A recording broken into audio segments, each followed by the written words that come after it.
Teori sewa tanah adalah teori ekonomi yang menjelaskan bagaimana sewa tanah atau rente tanah terbentuk sebagai hasil perbedaan kesuburan tanah dan letak geografis tanah dalam produksi.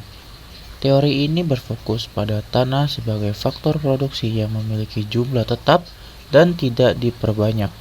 Ciri-ciri teori klasik. 1. Fokus pada kesuburan dan lokasi tanah sebagai penentu nilai sawah. 2. Sawah hanya terjadi pada tanah yang lebih subur atau strategis. 3. Sawah tidak mempengaruhi harga hasil produksi. Ciri-ciri teori klasik. Yang keempat, tanah dianggap sebagai faktor produksi yang jumlahnya tetap. Yang kelima, teori bersifat diferensial. Artinya, perbedaan produktivitas tanah menciptakan sewa.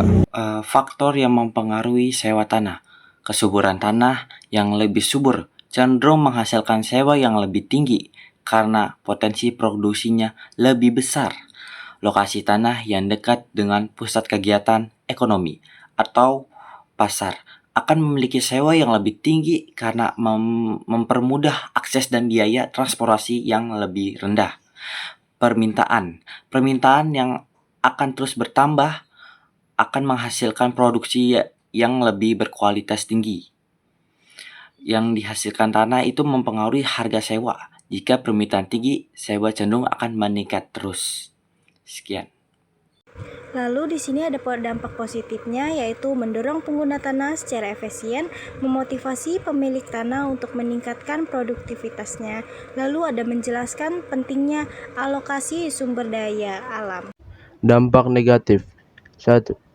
Kesenjangan sosial dan ekonomi antara pemilik tanah dan petani. 2. Menimbulkan praktik monopoli terhadap lahan subur. 3. Menghambat reformasi agraria jika pemilik tanah menuntut sewa tinggi. Periode teori sewa tanah klasik sekitar tahun 1776 sampai 1870. Dimulai sejak Adam Smith tahun 1776 menerbitkan Wealth of Nations dan dilanjutkan oleh David Ricardo pada tahun 1817 serta Malthus hingga akhir abad ke-19 sebelum berkembangnya teori ekonomi modern.